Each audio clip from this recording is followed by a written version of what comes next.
Check, check, check, check, check, check. All right, everyone, we're getting started. If you can make a way over to the seats. We also freed up some in the front row over here. So somebody wants an excellent seat. Yeah, got 4 over here.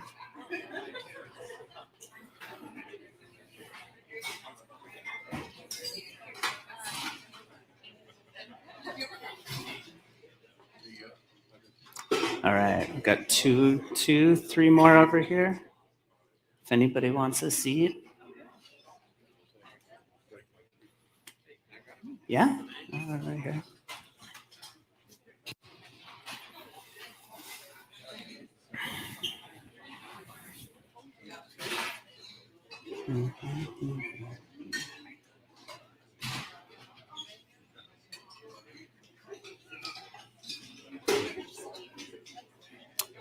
All right.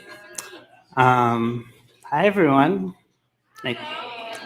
Thanks for coming out tonight. I'm Andrew Warner. I'm the producer for the Long Now Talks at the Interval and your host for this evening. Thanks for coming out, and then a big thank you to the live stream as well. Who lives in the sky over there? You have to trust me on that one. This is your reminder to turn off your cell phones or make them silent. Psychedelics and other mind-altering substances are among our oldest continually used technologies, with evidence of use stretching back at least 5,000 years.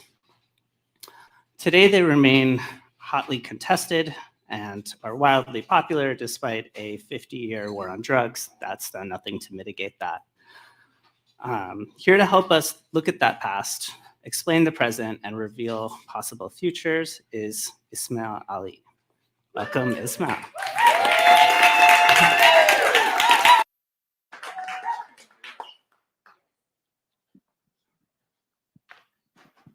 Hello. Everyone can hear me okay? Good, we did like 6 sound checks, so I would certainly hope so.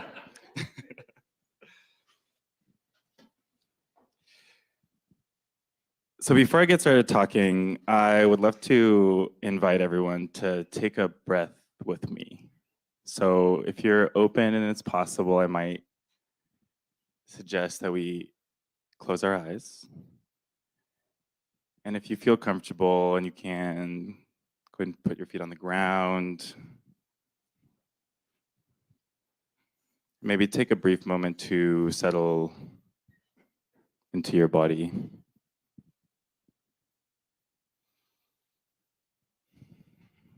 It's the middle of the week.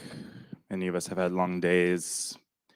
Maybe some of us have had to travel to be here. So I just want to invite everyone for just a moment to drop into yourself. Drop into the space. Drop into the energy of the field created by all of our presence.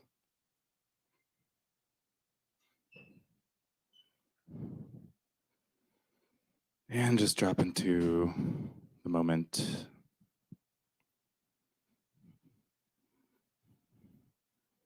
The moment that we're in right now together. A moment that may never be recreated. Not even for the next 10,000 years.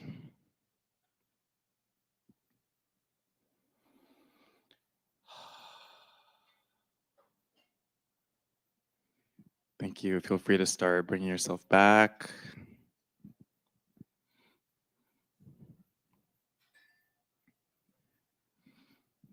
Good evening, everyone. How y'all doing? Yeah? All right. Love this energy. Bismillah ar-Rahman ar-Rahim. Wow. Thank you so much, Andrew, for the invitation. This was kind of born out of a conversation that Andrew and I and a few others had a couple months ago about our origin stories and about like where we came from, how we got to be where we are today.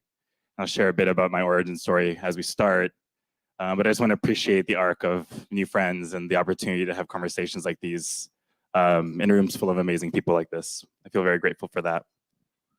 I want to appreciate the Long Now Foundation. This is my first time here at the interval. And it was really cool because I had heard about the Long Now Foundation before, but once this was announced, I had like dozens of people come up and be like, oh my God, it's so cool that you're doing this talk. And I'm also really excited because I love doing talks in person. There's been so much over Zoom over the last while. It's really, really exciting. So yeah, thank you all for showing up IRL here. And thank you to those that are here digitally or there digitally. Really appreciate that. And I guess I should say happy Valentine's Day. This is clearly the most romantic thing you could be doing on a Tuesday evening. So really appreciate your willingness to come through and talk about psychedelics with me. So my name is Ismail Ali, and I'm currently the Director of Policy and Advocacy at the Multidisciplinary Association for Psychedelic Studies, also known as MAPS. Today, I'll share a little bit of introduction, a little bit of my origin story. I'll talk a little bit about MAPS, and then I'll give some context on history, like my version of history and what I would say is a more complete version of history with respect to how exactly we got here, the history of psychedelics, which Andrew kind of briefly shared in the introduction. I'll share a little bit today about where we're at politically. A lot of my job has to do with engaging with the political system and the regulatory system.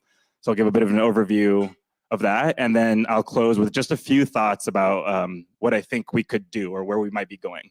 And then there'll be time for Q&A at the end. And I love all the questions. I like to think of myself as highly interruptible, but because of the tech setup, we're going to hold questions to the end. So just letting you know that right now. So what exactly is going on here? So I was born in Fresno, California. I was raised by two parents who were immigrants. My mother was born in Cali, Colombia. My dad was born in Delhi, India, but raised in Karachi. They left their respective countries to escape political and economic turmoil. And then a few years later, some years later, 9/11 happened, and that really changed everything for me. As a young Muslim raised in the Central Valley of California, some of you may have spent some time there. People also call it the Bible Belt of the West Coast.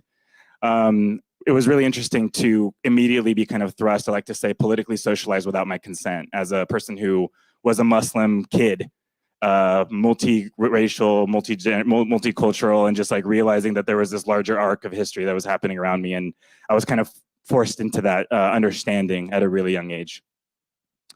And it kind of made me really depressed. It made it really difficult. I was full of angst, full of kind of resistance to the status quo as it kind of was imposed on me. until I wasn't. I discovered psychedelics as a teenager and was immediately welcomed into rave culture. And I like to say that that angst turned into curiosity. And that was really a huge shift. That was over 15 years ago. And that shift from angst to curiosity is a big part of what I think keeps me kind of going, even in the midst of a constant barrage of really depressing and continually existentially confronting news that I feel like we're all getting all the time. That was my late teens. When I was 20 years old, I ran into my family member in Colombia visiting. I hadn't seen them for a long time, and I was like, know anything about LSD, you know, acid at your parties, because I was throwing raves, as a young person and kind of undergrounds. And that was when I learned that I had family members that had been working in the realm of bridging transpersonal psychotherapy and psychedelic shamanism for literally decades. So I'm here telling my family member, have you heard of LSD? And they're like, you have no idea. So I was they took me to the desert. So I spent, when I was in my early 20s, I spent some time in Wirikuta and San Luis Potosí. It was kind of my first contact with a more spiritual practice. I had been seeking that, but didn't really know what it was I was seeking until I started to make contact with some of these older traditions. So a few years later, I went to law school, ended up working for the ACLU of Northern California, and eventually for MAPS, which I really love, and I'll talk a little bit more about them, but this is actually me at the conference in 2017. Really excited, apparently, about this concept of fake news.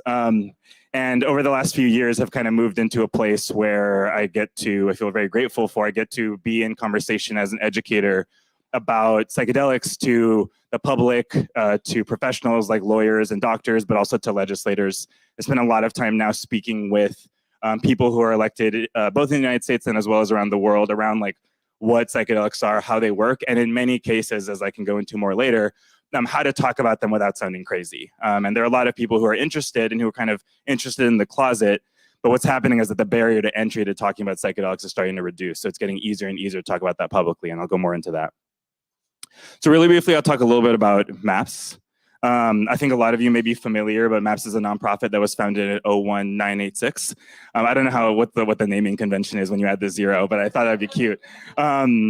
And we've been sponsoring psychedelic-assisted therapy trials for the last 25 years, and we educate people to benefit from the careful uses of psychedelics and marijuana. So we're really an educational research organization that is really looking toward kind of, I think for a long time, the frame, and this is true of a lot of drug policy, the frame was how do we dismantle the current system?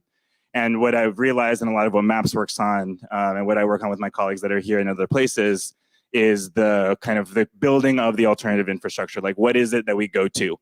We can kind of dismantle the war on drugs. We can end mass incarceration. We can do all those things. And I really believe that we're slowly, but surely moving toward that. But there will need to be systems that catch people, because right now, the only ones we have are the ones that are broken or fundamentally working exactly how they're supposed to, depending on your frame. So MAPS is the sole owner of the MAPS Public Benefit Corporation, which was founded in 2014. And that organization works for drug development. So it's essentially a small pharma company that's working toward therapy education and creating FDA-approved drugs. So right now, our flagship project, which I'm sure a lot of people are familiar with, is taking MDMA through the FDA approval process. And I'm happy to announce that we recently announced we just completed our second phase 3 trial, which means we're now in the last leg before submitting the NDA to the FDA, hopefully this year. Feeling really excited about that. I'll just walk through these really quickly. MAPS has 7 principles that we operate on. I'm not going to go into them right now. I'm happy to go into them in the Q&A if desired. But I just wanted to frame them because I think that they kind of help give a sense of the conceptual arc and the type of work that we're trying to bring to the world.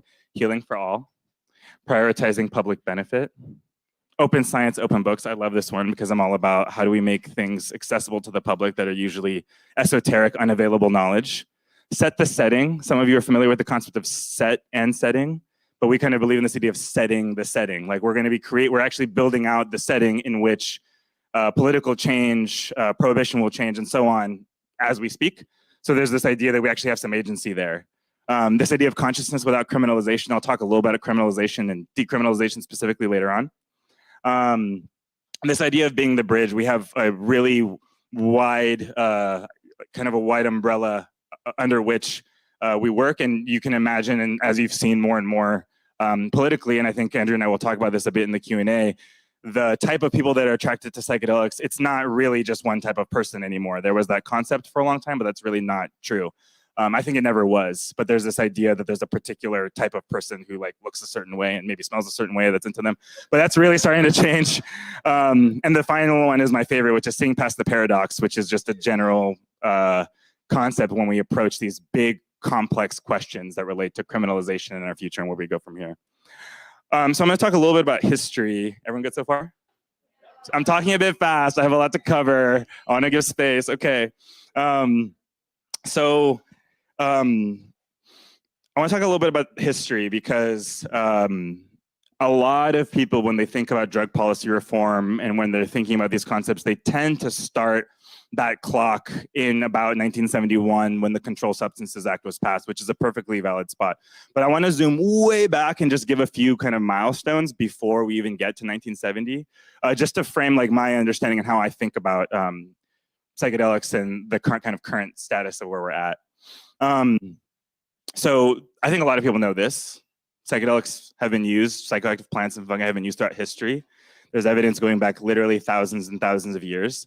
And I put this list up: healing, cultural, communitarian, sacramental, political, and other purposes, because I think the narrative today is really dominated by this conversation about medicalization, partially because of the advocacy that we've done, but also because it's really more politically viable to say, oh, we're working in this realm of medicalization, of science, of research, and so on.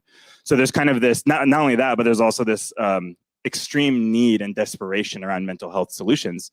So those two things combined mean that the primary narrative right now is about healthcare and medicine. But I name all those things because I think it's really important to remember that as we think about moving back into a paradigm where psychedelics are integrated or reintegrated or properly integrated in society, depending on how you want to frame it, that they're done in a way that does not only include medicine as a concept. And I'll get more into that. So these are just some photos of these like super old kind of examples of psychedelics in art somewhere. So we've got Eleusis, we've got San Pedro, we've got really examples in multiple, if not every continent, over the course of a few thousand years. So there's a lot of good evidence for that. And I think that's one of the conversations that's been reemerging, which is what does it mean to be bringing these ancient practices that in many ways never disappeared into the paradigm that we live in today. So this is the fun part. It's not fun. Colonization and its legacy. So a lot of people start the history of psychedelics and drug policy, as I mentioned, or drug reform, excuse me, criminalization 50 years ago, but I actually bring it back to the 1500s. There's evidence that when colonizers entered what they called the New World, that they witnessed the practice of ingestion of psychoactive plants, peyote and mushrooms, among others, and immediately saw that as a demonic practice. So I actually think that the groundwork for what we now know today as the war on drugs started 500 years ago. And that was like kind of the beginning of the kind of homogenization, the way that kind of culture specifically was kind of fit through a particular lens. And we see that with the cultural and literal genocide of indigenous people throughout history, that in many ways is also very tied to the genocide of culture itself, of like the actual communitarian practices that were used to maintain cohesion. And actually before I get to the next one, actually, that you can bring that up back up to the 1800s or so. You've got a few hundred years there where practices went highly underground, and it was really like the mid 1800s, 1880s or so, that you see the beginning of what we kind of see of the current global drug control scheme. In the late 1800s, a lot of the world's superpowers were making a lot of money off of selling drugs. They were selling all kinds of drugs. They're selling tea and they were selling coffee, but they're also selling opium and a lot of other things over the course of many years. So when the US, yes, that's us, started pressuring some of these governments, the Dutch government, the UK government, and so on in the late 1800s to start criminalizing substances, there was actually a lot of resistance. And from about 1800s to really after World War II, there was quite a bit of resistance from the globe. A lot of people didn't know this, of the desire to criminalize in the first place, because they're like, why would we criminalize something if we're making bank off of it? And that started to change as the kind of global superpowers shifted over the course of World War I and World War II. And suddenly the US, which had banned opium in the late 1800s because of all the Chinese immigrants that were coming into the West Coast to build the railroads, were suddenly was suddenly not so much of an outlier, but was realizing that these mechanisms could be used for social control. And you see that repeated in the 1930s with cannabis. So you've got, like, by the time you get to, you know, the mid 1900s, you've actually got quite a few examples of that criminalization beginning to occur. And it was around that shift that you see the beginning of the current Western medical research on some of these substances, including LSD, MDMA, mescaline, peyote, et cetera. And some of it was to treat mental health conditions. You have some early research on alcoholism. Stan Grof is really well known for his early research in the 50s in the Czech Republic with LSD on both survivors of the Holocaust as well as Nazis. There was some really interesting literature about research that was done in the 50s in the wake of World War II with LSD. But a lot of that kind of information started to really like bubble up in the mid 1900s. And a lot of us know a lot of those famous names and books and so on. I'm not going to go super into that today.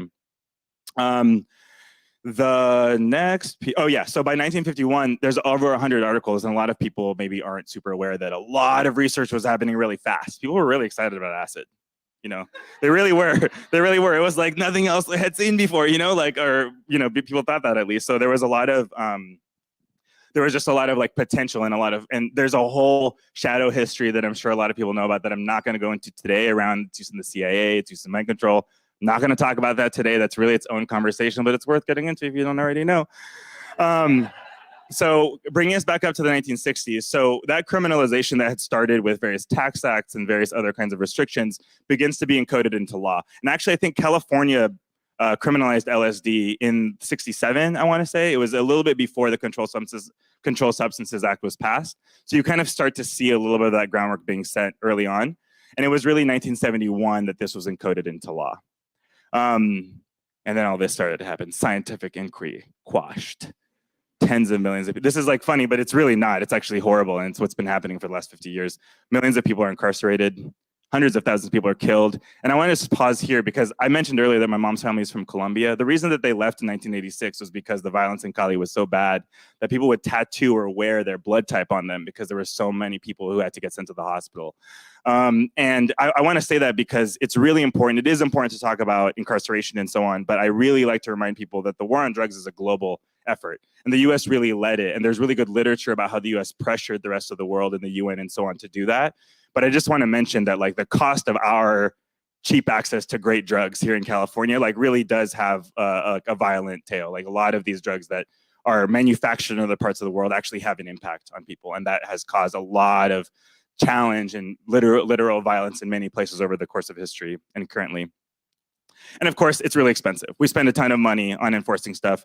Some people maybe know this already, but the Plan Colombia, you know, the eradication of coca, the pesticide use in Colombia, those laws, a lot of those early laws in Colombia were written in English by US lawyers. When we handed them to the Colombian government, we were like, this is what you're going to do. And we funded it. We spent billions and billions, present tense, billions and billions of dollars on eradicating a plant that, by the way, grows a lot everywhere. It's just not working. And where are we at today? Drugs are cheaper and more potent than ever. I'm not going to go more into that because I'm sure a lot of you know that already. But that's just that's true. It's like if you see prohibition as an attempt to actually quash and reduce the use of drugs, then it's completely failed. If you see it as a mechanism of social control, then it's highly effective. So it's really about the angle. And I don't like to say the war on drugs has failed because it has, according to some metrics, but it really depends on the angle through which you're framing it. So actually, this published started in 1994, not 2004, because I want to appreciate Rick Strassman, who started doing DMT research in 1994 in Santa Fe or University of New Mexico. Before, and I would say a lot of people tend to credit Dr. Strassman for the beginning of what we kind of see as the new wave of psychedelic research that's occurring. Starting in 2004, though, actually, MAPS was able to start clinical trials. There's a whole story that goes into that, but we started in Spain and have kind of expanded over the course of the last bunch of years. And as I said, we just hit a really beautiful milestone of finishing the phase 3 trials many years later. And now we have clinical trials of LSD, psilocybin, ayahuasca, DMT, ibogaine, ketamine, and just like a bunch of substances that also have a lot of letters and numbers, that some of which are new, some of which aren't. And some of that is really focused, like I said earlier, on the treatment of mental health conditions. We write mind-body illnesses because mental health itself is a paradigm that is useful to a certain extent. And I think that once you kind of come up to the level of well, how much of this is inside my brain versus how much of this is a socially constructed experience? It's harder to kind of frame it as a mental health thing. It's like starting to be, maybe this is a result of our circumstances, environment, who knows? Or maybe some combination of those. So far, so good? Okay. So that is a decent overview. And maybe one thing I'll say before I get to where we are now is this idea of lineages and the way that some of this knowledge has been maintained throughout history. As I said earlier, the beginning of the repression from the Catholic Church, the Spanish and Portuguese governments and other governments in the 1500s did not necessarily, it led to eradication and genocide and all of this oppression, but it did not fully eliminate the practice. And I think I really want to mention that there have been continued unbroken lineages that have occurred throughout history, and many of which have been interrupted and then kind of reclaimed, you could say. And I think of myself as someone with interrupted lineages. My lineages were interrupted by colonization, and I really work toward reclaiming those things to the extent that I can. In modernity or whatever, which is a bit challenging, but there's some really cool like deep cuts that I like to share around these lineages. I just learned, some of you might know this already, I just learned that, does anyone here know who Claudio Naranjo is? Do people know Claudio? He's best known for a lot of things, but in particular, turning the Enneagram. Are you people here familiar with the Enneagram? Claudio Naranjo is the psychotherapist who was really involved, one of the people who was really involved in bringing out the Enneagram into kind of modern psychology. I just found out that Claudio, this is in the beginning of one of his books, Claudio took a vial of LSD down to Colombia in the 50s and gifted a vial of LSD to some Cofan elders. Cofan is a tribe in Colombia that works with yahe, which is what they call ayahuasca. But I just had this moment of imagining, like, what is it like to be in the 50s in the jungle taking LSD from this random white guy who just showed up and is like, I'll trade you plants for this liquid, So there's all this like really cool, interesting history that's occurred over time. And I liken that to this place where we're at now of understanding the contemporary use of psychedelics in a variety of different contexts, both for political and communitarian needs, reasons in addition to medical and therapeutic ones. So let's talk a little bit about where we're at today. So a number of local policy changes have occurred in the last few years. I started working at MAPS in 2015, 2016. I had been working in drug policy for some time before that point. But when I started working, I really thought I was going to be in this little niche of the drug policy world. I was like, okay, there's all this cool stuff happening with safe injection and medication-assisted treatment and all these big cannabis legalization. I'm just going to be in my little corner with psychedelics. And then 2 years passed, and Michael Pollan had to change her mind, and a bunch of other things happened. And suddenly it went from being, oh, maybe we can one day imagine what a psychedelic policy reform paradigm could look like, to catching up to a rapid increase of the types of changes that we were maybe hoping to see, admittedly, in kind of a world that didn't really know what to do with that speed of expansion.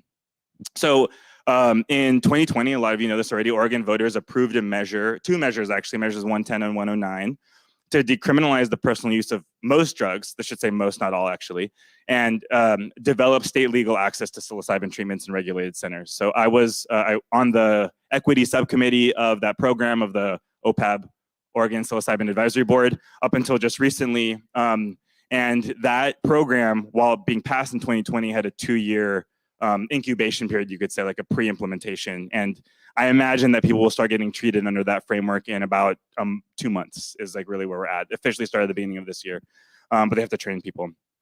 Earlier, just a few months ago, a similar bill passes in Colorado. I really love the bill in Colorado, Proposition 122, because it both decriminalized the personal use of a number of psychedelics as well as created a regulated system.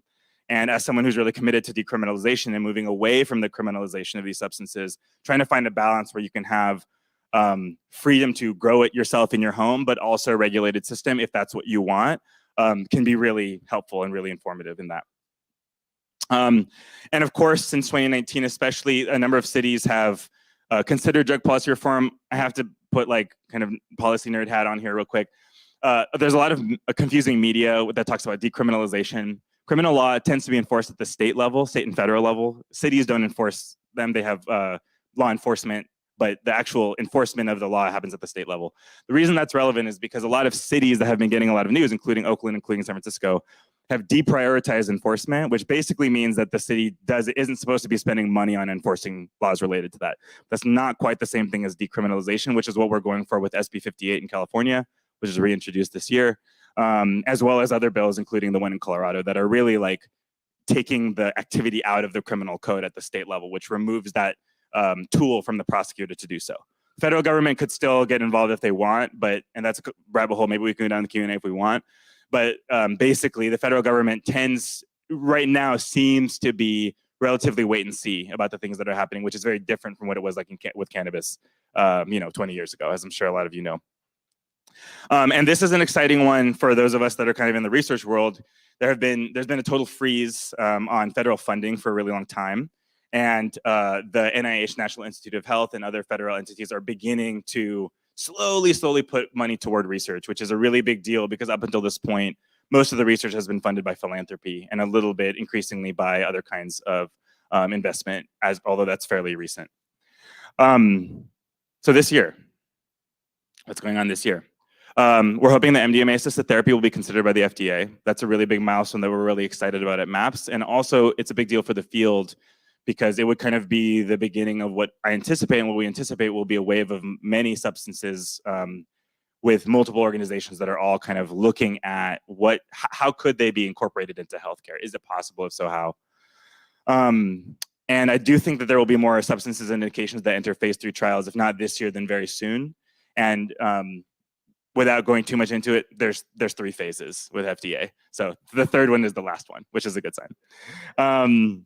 And then lastly, this is something I'm really excited about because as we move toward decriminalization, one thing I like to remind people is that without education, harm reduction, and crisis response, we're kind of just like throwing a bunch of new ideas out there with very little support. Some of you may have noticed we have a rapidly deteriorating social safety net. So the adoption of public health harm reduction measures is like a major part of that. And I like to think of all of the excitement around psychedelics, of which there is a lot nowadays, as kind of a Trojan horse for other kinds of good, sensible policies, one being unarmed crisis response, for example. You have cities like Denver and Eugene, Oregon that have programs that are calling in people for mental health crises that are not armed, that are trained in de-escalation. It's not perfect, but I think that if we funded de-escalation, unarmed de-escalation, I think that we would actually, like the way, especially if we did the way that we funded cops, law enforcement, I imagine that we might be able to actually like have a different type of intervention when things go wrong on the street. That's the hope. Okay, I'm gonna talk for just a few more minutes. Everyone good? All right, this is the last slide. So this last piece is about where we go from here. And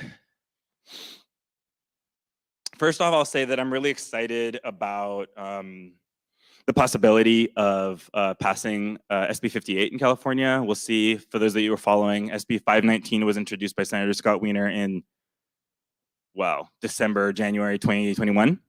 And yeah, right. And there's a whole saga on what happened with that, but it was reintroduced this year after not passing.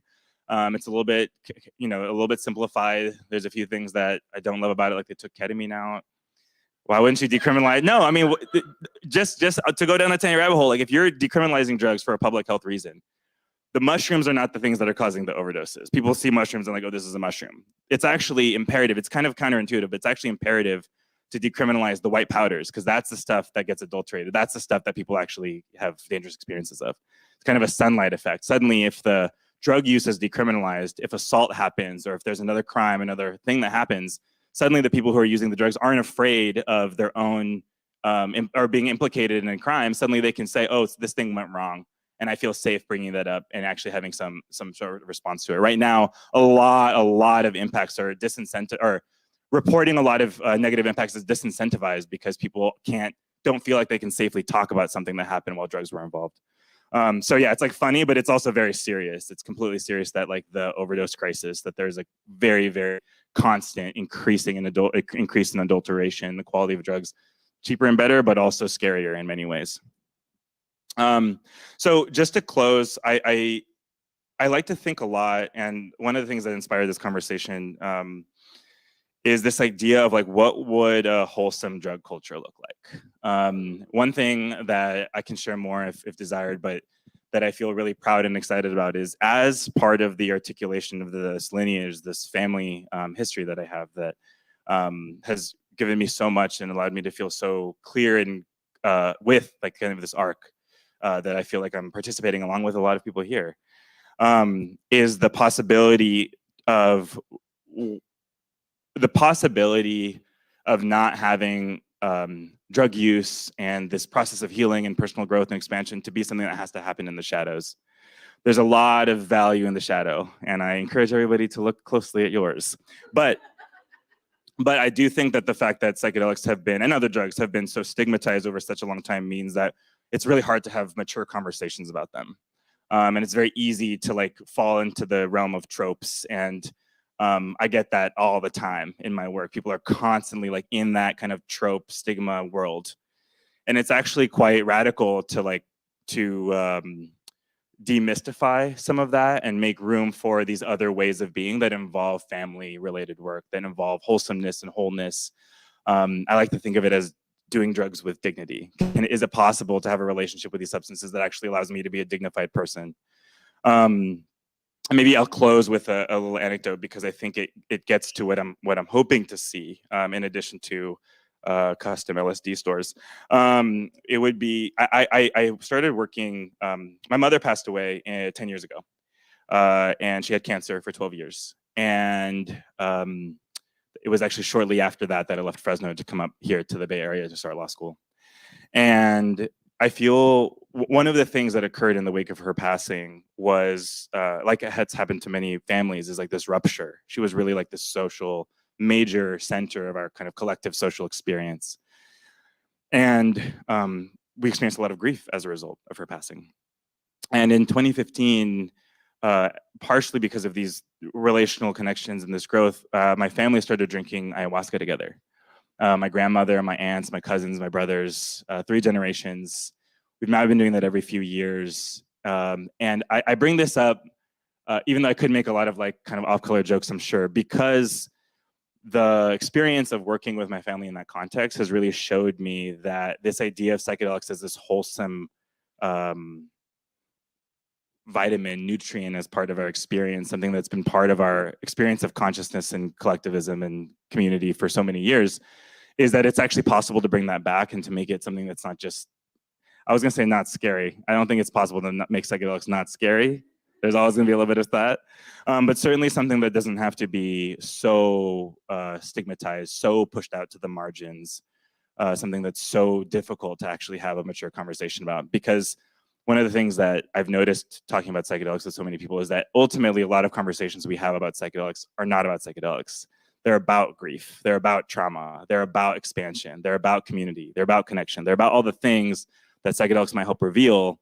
But the psychedelic is really just a tool, just a catalyst. And I like to remind people that this idea of this post-prohibition world that we're trying to create has a lot more of all those things, hopefully more psychedelics too, but certainly also more kind of contact with that essential aspect of ourself. So I just talked a lot. I'll pause there for now. Thank you so much for listening to me. Appreciate it.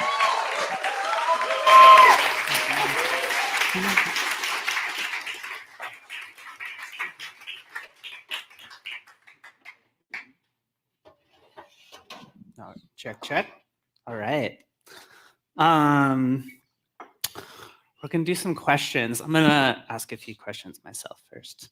But then we have a mic that's going around. Julianne right there has it. If you raise your hand, Julianne will come find you, hopefully, although we probably won't be able to get to all the questions. And just make sure to hold the microphone close so that people can hear your question forever on the internet. And I think that's it. Thank you.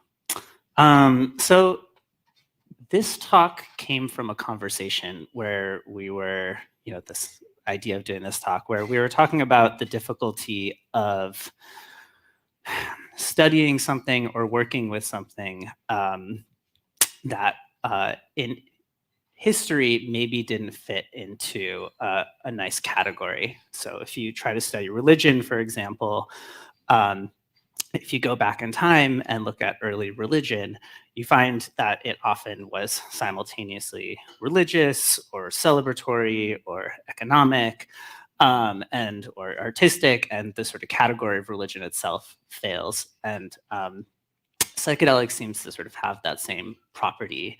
What's the experience of working with this thing that simultaneously operates on all of these contexts, yet having to put it in this very specific legal category of like FDA approved substance?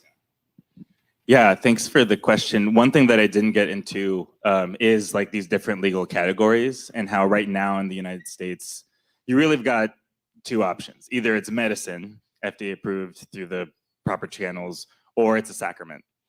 And there's a whole rabbit hole about religious and spiritual use that we could go down. But the important thing is that right now, either you're in kind of religious freedom territory, and for those of you that don't know the history of the United States, that basically means government, get your hands off of me.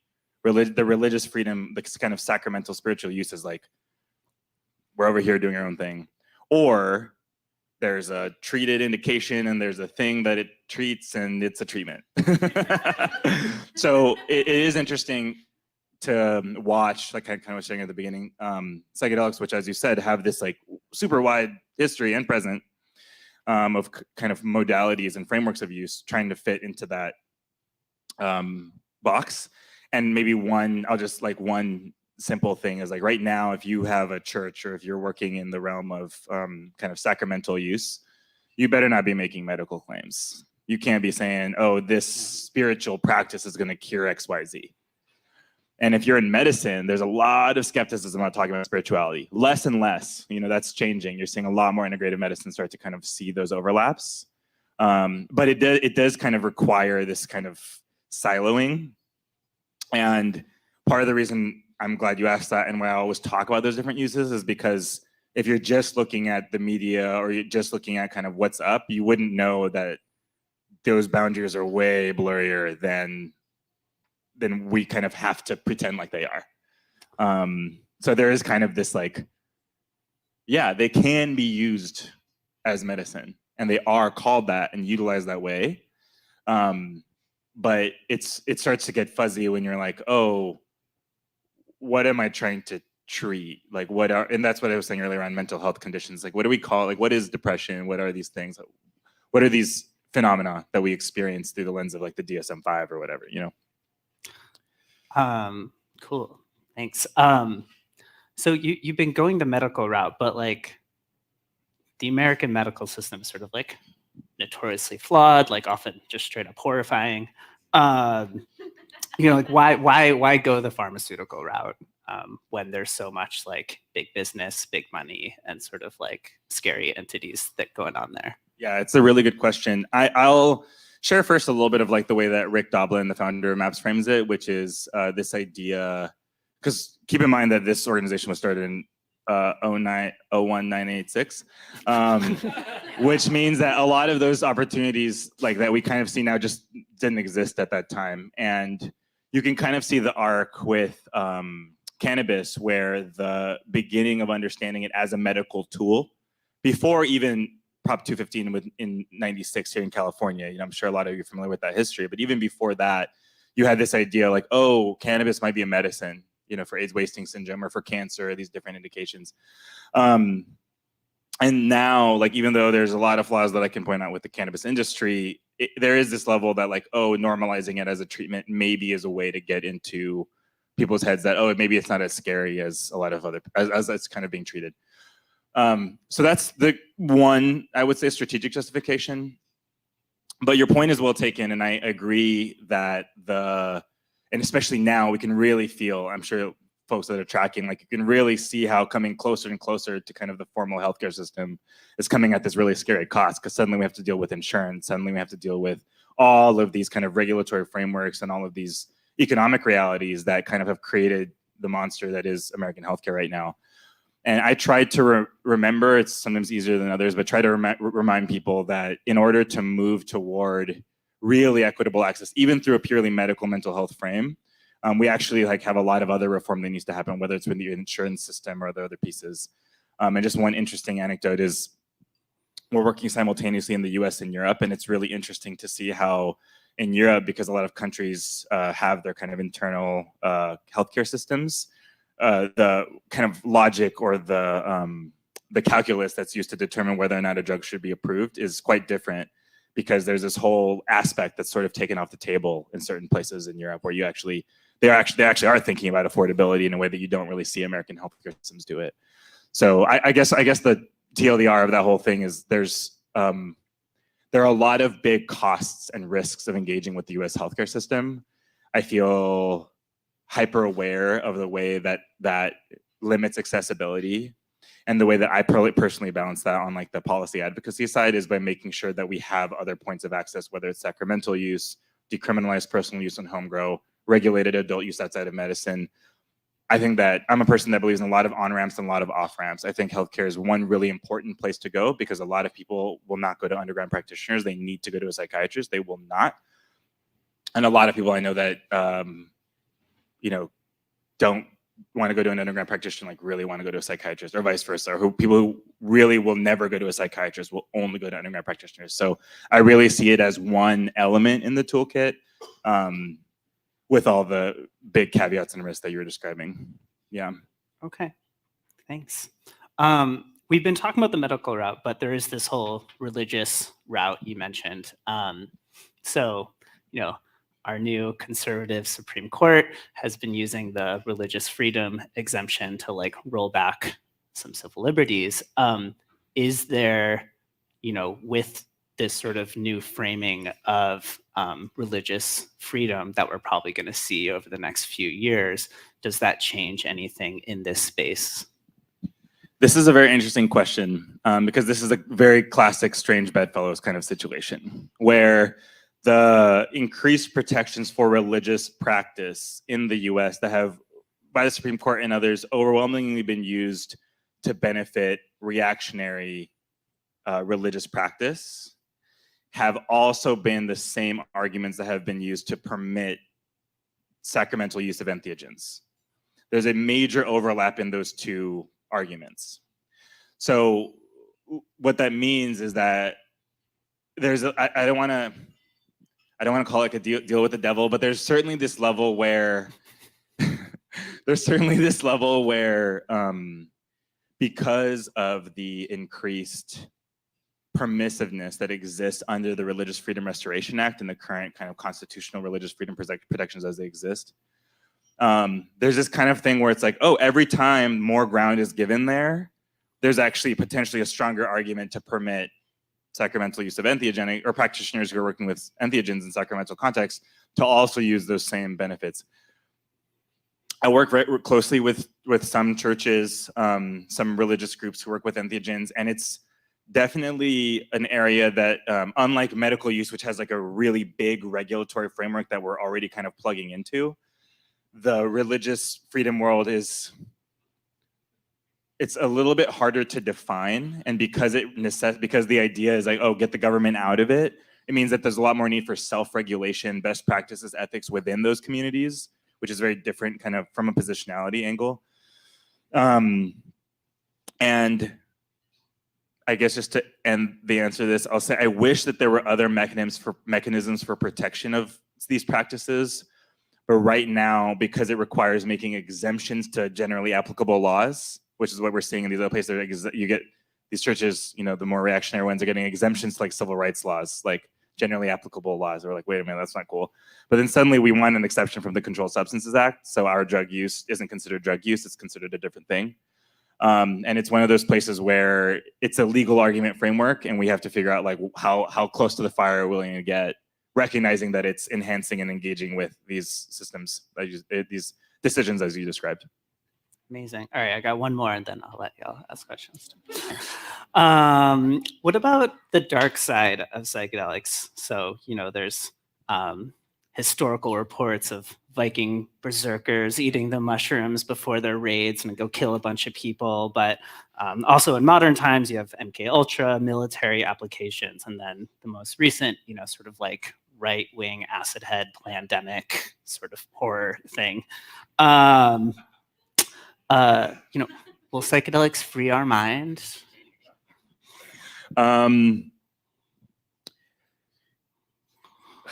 was at a conference in the fall, and I felt like such a wet blanket because one of the questions that came up was something like this. They were like, when are the elected reps? When are these old white guys going to start doing psychedelics? Why aren't our representatives in Congress doing psychedelics? And you got the like, yeah, we got to do that. And then I had to be the person to take the mic and be like, everyone who you're scared of has been doing psychedelics for a long time. I really, can they fear our minds? I certainly feel like they've done a lot for me personally, even though I'm really careful not to be an evangelist around that. But not necessarily. I'm a person that believes that psychedelics tend to be highly attuned to their environment. I'm not really sure if there's like an inherent moral value in the molecules. I think that there's an argument for it depending on the context and tradition and so on. But generally speaking, I think that psychedelics can and have been throughout history utilized in a number of different contexts, not just the fun ones that we were talking about, but also some more oppressive and negative ones. And I do feel like that it's context specific. And I think that that's why I feel so committed to figuring out how do we design this post-prohibition environment to make it possible for that kind of pro-social, even that has a value frame, use, liberatory, you could say, use to be possible.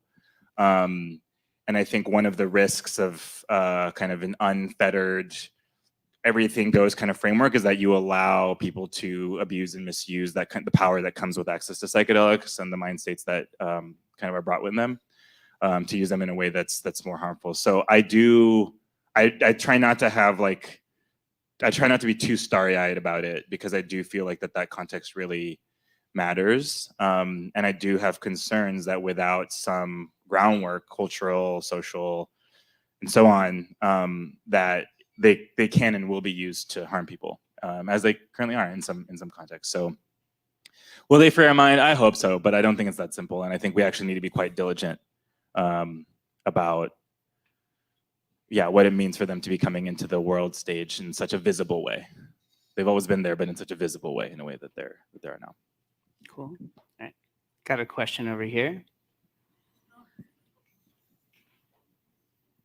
I kind of want to follow this thread y'all just started. I'm curious how you think it'll really affect us in the American culture. I feel like we're kind of in a suicidal moment here in the United States, all kinds of ways we're killing ourselves. And if it's a value neutral molecule and it's not the 60s and we're going for a more integrated, wholesome fruition here, how do you see that playing out? Such a good question. I'm encouraged by some of the research that's been coming out around nature relatedness and openness. I do think that because the story of psychedelics in the West has to do with hippies in some ways, I think that actually kind of helps that cultural context in the way that association means that many people who come into contact with psychedelics, overwhelmingly who are not doing it in a legal context, right, are getting it with that cultural context and that cultural history. So in some ways, it's kind of like a self-fulfilling thing where the story and narrative around psychedelics as things that open your mind like tend to have the effects of opening people's minds, just like de facto in the wild.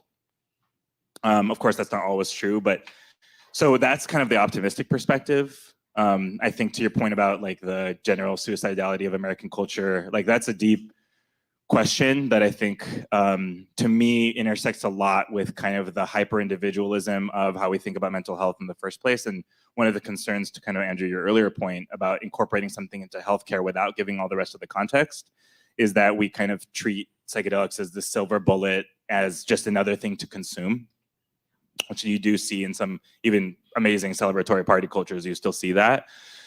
And I do worry that psychedelics are not as strong as, in that sense, in the culture, are not strong enough to really break out of that. And I don't know.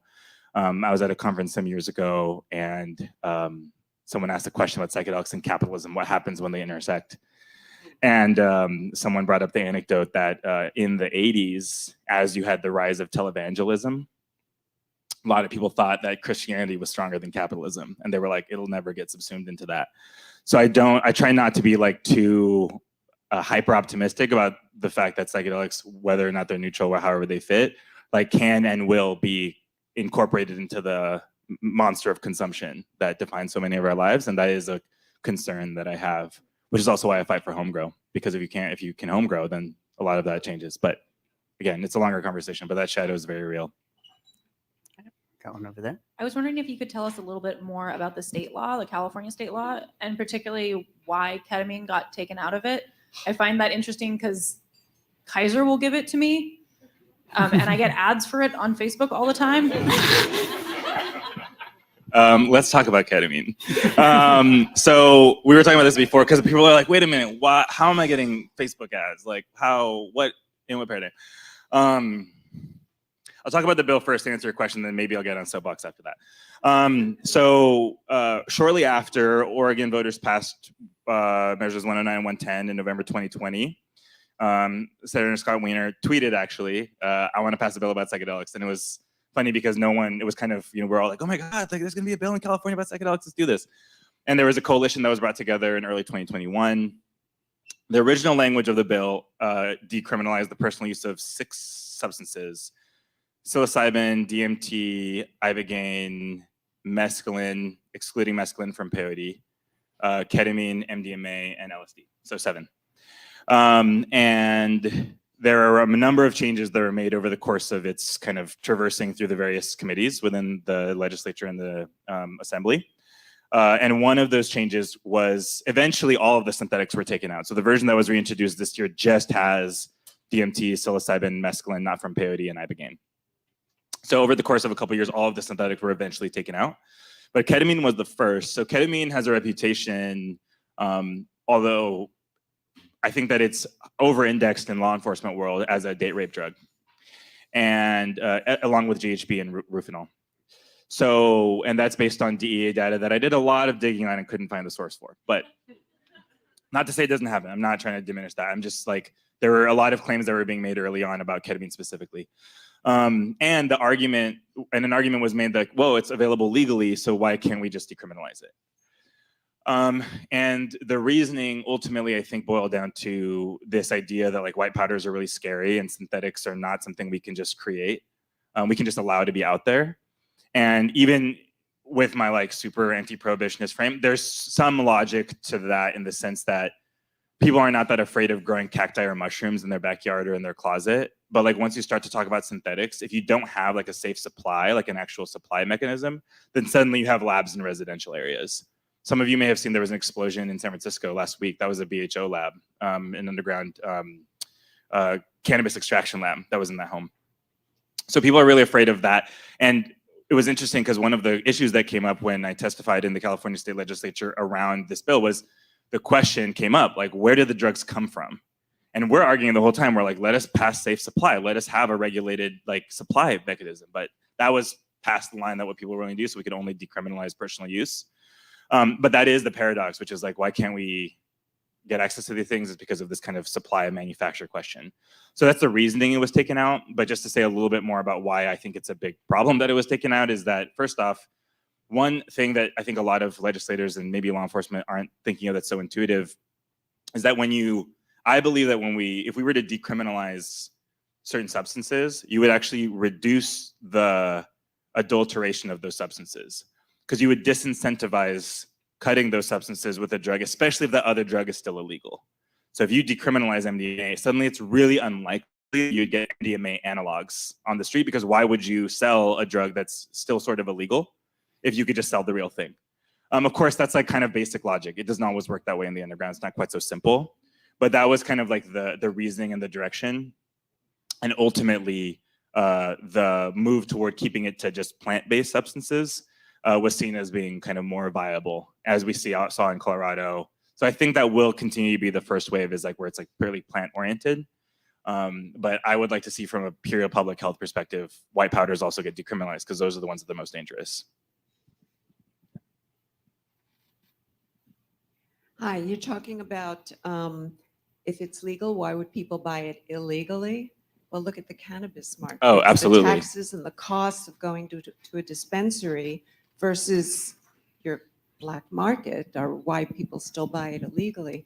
And the other point I'd like to make is you're talking about people using it in a religious context or growing it at home. There's a large part of the population that will never do that, and they're waiting for it to be regulated. Of course. so it can be used in an approved medical way. And of course, the pharmaceutical industry is all over this. There's a lot of private investment going, and of course, there'll be a lot of legislative battles because it's all about the bucks, right?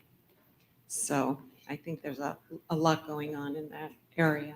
Absolutely. And one thing I'll add, and this is I didn't get the chance to say what's good about healthcare earlier, but one interesting thing is that if and when some of these substances are incorporated into healthcare, then at least for those that have insurance, may be able to take advantage of the insurance systems that exist to cover some of those. So even in like Oregon and Colorado, even if we have legal regulated adult use, it's not impossible, but right now it seems highly unlikely that those programs, which are state legal but federally illegal, will be covered by insurance. So you're talking about like, you know, $2,000 to $5,000 to $7,000 out of pocket. So it's a really good point. And actually, that's actually just going back to your question about ketamine. Also,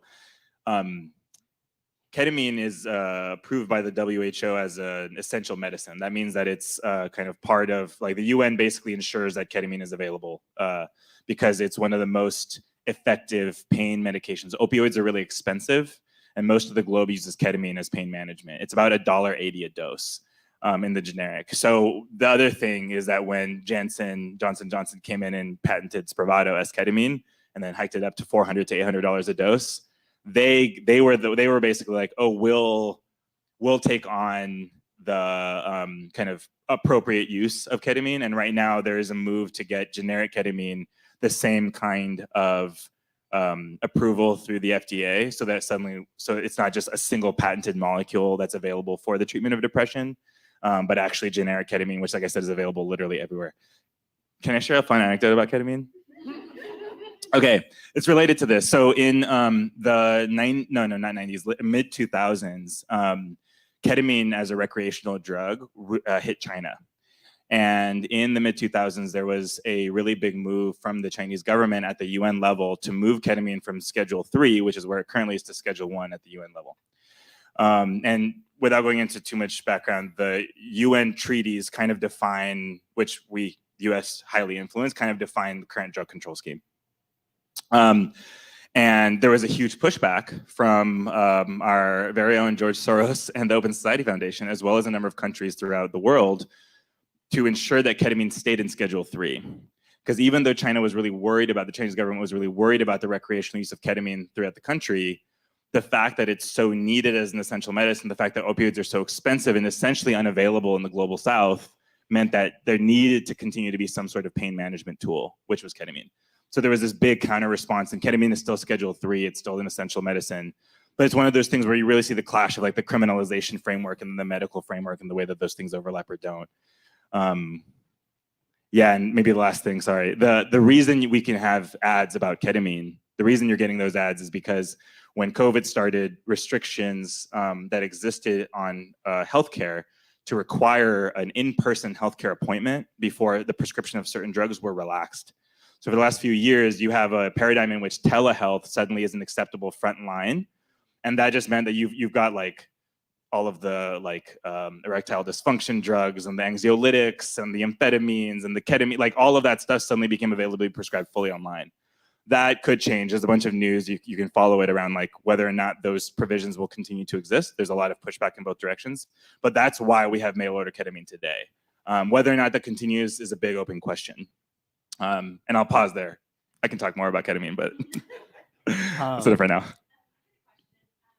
How can this policy go forward when public opinion is that drug use is a moral failing?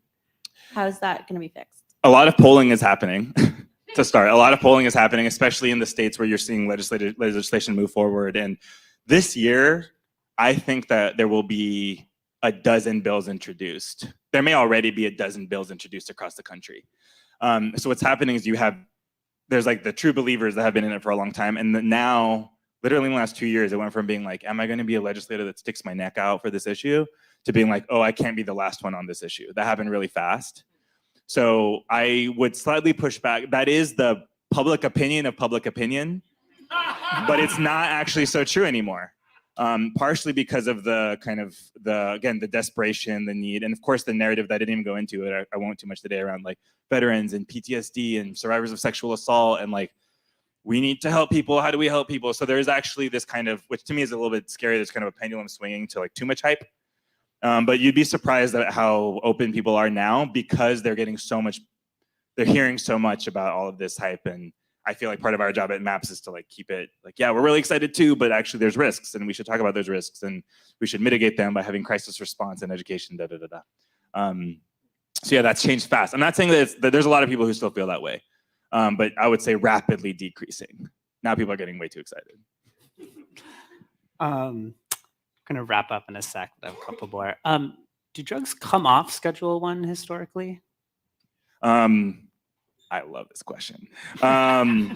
So, little drug policy nerd moment. There's this concept called bifurcated scheduling. It's one of those legal fictions. So right now, drugs are on these different schedules, right? Controlled substance act, Schedule 1 through 5, 1 being the most restrictive, 5 being the least. Do drugs come off of the schedule? So cannabis currently has 3 derivative drugs that are legally available: dronabinol, marinol, and Epidiolex. All of those are cannabis derived. Cannabis, good old weed, is still Schedule 1. But you're like, wait a minute, Schedule 1 requires that there's no medical use. If you have proven medical use, how can it stay in Schedule 1? The government has invented this concept called bifurcated scheduling, where the drug product, which is a term of art, which refers to the drug that's approved by the FDA, which includes the manufacturing framework, the REMS, the risk evaluation and mitigation strategy, all the things that come with the thing. It goes down, I mean, it says details like the color of the pills, what's on the package. That is a drug product. The drug product, even if the molecule is identical, is scheduled separately. So you've got 3 drugs that are cannabis derived that are not on Schedule 1 while cannabis is still in Schedule 1.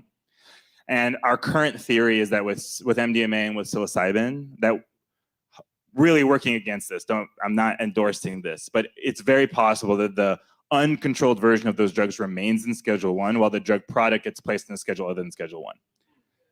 And the thing that's important about that, that's also relevant, is that scheduling and criminalization are not always linked. Criminalization is a multi-tiered thing that's also highly influenced by the U.S. Sentencing Commission, which is the federal judicial body that basically sets norms for sentencing in the United States. Trickles down to the state level. So I like to remind people, and I appreciate that kind of question, like I like to remind people that moving away from, even if we were to fully deschedule or reschedule, that alone would not necessarily eliminate criminalization. That may take more advocacy at the sentencing level, at the state level, and so on. So it'd be nice, that would make sense. It's like, oh, it's like the higher up, then the worse, or whatever. But it's not quite so simple. But we are working toward that, and there is a big push to actually fully de or reschedule. I think it's possible, for example, that cannabis gets fully descheduled, taken out of the Controlled Substances Act. That's pretty optimistic, but it's not crazy. Whereas I think the other drugs, it'll be harder to take them off, but it may be possible if we have a more sane policy to actually just kick them out of Schedule 1 at least. Okay. I think that sort of leads well into the last question. How do we make sure this legalization and decriminalization process is accessible? It doesn't just benefit people who have access to resources or who can navigate the insurance system in the right way, but actually has effects on the prison system and, doesn't ends up being sort of a fair distribution. So unlike the prohibition of heroin or cocaine or methamphetamine or even cannabis, where you have a large identifiable population that's been impacted by those criminalizations, but a lot of people in prison because of those drugs, basically. So you can really see the impact of the current drug control scheme with respect to people who use those drugs. Psychedelics, it's a little bit harder because, as I mentioned, a lot of the criminalization and the kind of cultural context that allowed psychedelics to be criminalized and repressed so early meant that a lot of the work that had to get done by prohibition, you could say, it was already happened. My ancestors, a lot of our, my cultural history, like the use of psychedelics had been repressed for 400 years by the time Nixon came along, So I say that to say that one thing that we can do that we have been pushing at the state level is pairing any decriminalization with expungement and with kind of the elimination of records. But even if we were to do that, just looking at this soberly, the number of people who would be benefited by wiping records related to psychedelics is still quite small. Not to say that it's not important. MDMA right now is of the psychedelics. We can argue whether or not MDMA is a psychedelic, but of the kind of classic psychedelics, MDMA is the one that's been the most heavily enforced, and those numbers are in like the single digits or lower. Most of the and they may be over. You know, we may know more people who've been impacted by that because of the worlds that we may or may not be in. But overall, the number is fairly small. So what I like to say is, I think that in addition to decriminalization, like real decrim, where you can have home grow, where there's actually no mitigator between you and the substance, where you can just grow it yourself. I think that the other thing that I like to do, and my call to action sometimes in conversations like this, is that for people that are interested in psychedelic decriminalization or psychedelic policy, to actually bring that energy to these other drugs and these issues related to other drugs, supervised consumption sites, medication-assisted treatment, actual housing and care for people who are addicted or dependent on other drugs, like that type of thing. People can say forever, like, once a drug user, always a drug user. It's always the same. It's kind of like the point that was being made earlier. Like, well, isn't it just morally bad?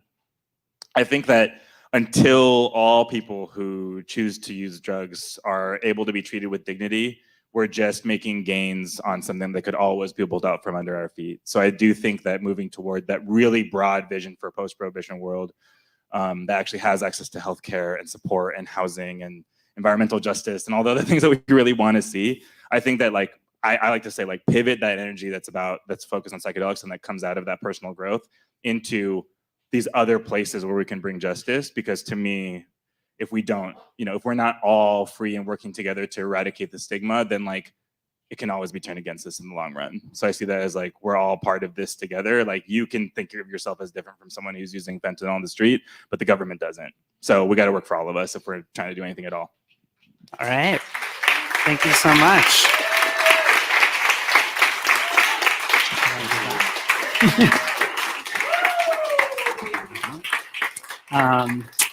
And thank you, everyone. We're going to reset the room, which means standing up and grabbing your glass and then sort of like moving away while we stack all the chairs back up. But please stay for a little while, have a drink. We'll be here for a while.